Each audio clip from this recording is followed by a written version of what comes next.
defar ko ñu defar man lu fi yaaxu ñu defar ko ñu defar ko.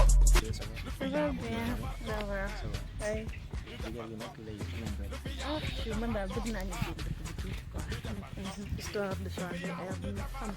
baa ne ko di ma nax. man dinaa la nax. amaa ndoro gi papa yow xam baax na daal.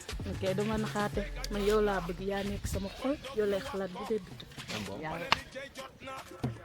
jóg leen ñu def ko. waaw kii la yow da nga foog ne li ngay def góor yi loolu nga may def man baa ma fekk la foofu rek yow ak sa copain yëpp ñoom yéen ñaar yëpp laay téye naan def lu métti xaaral ma fekk leen foofu rek.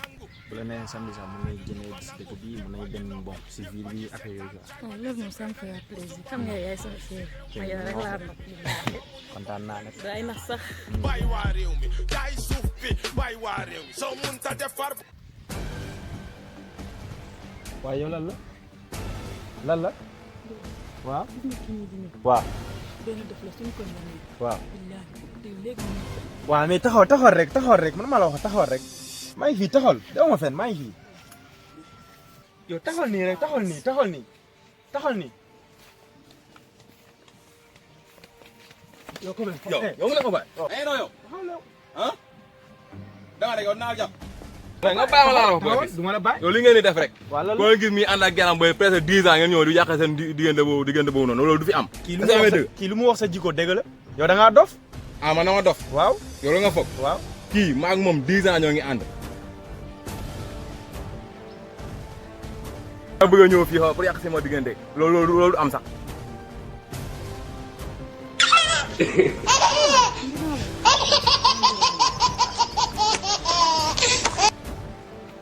lii rek ngeen di def loolu du fi am maa yoore xoolal amal carrément di nga am pour ak moom leer laa lay wax. ok.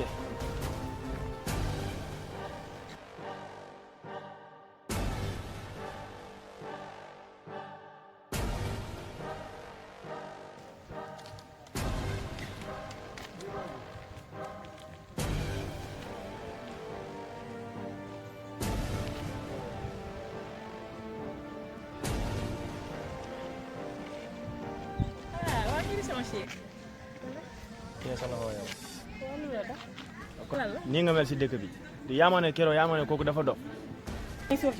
non man maa si wax yow nii nga mel demal sa yoon.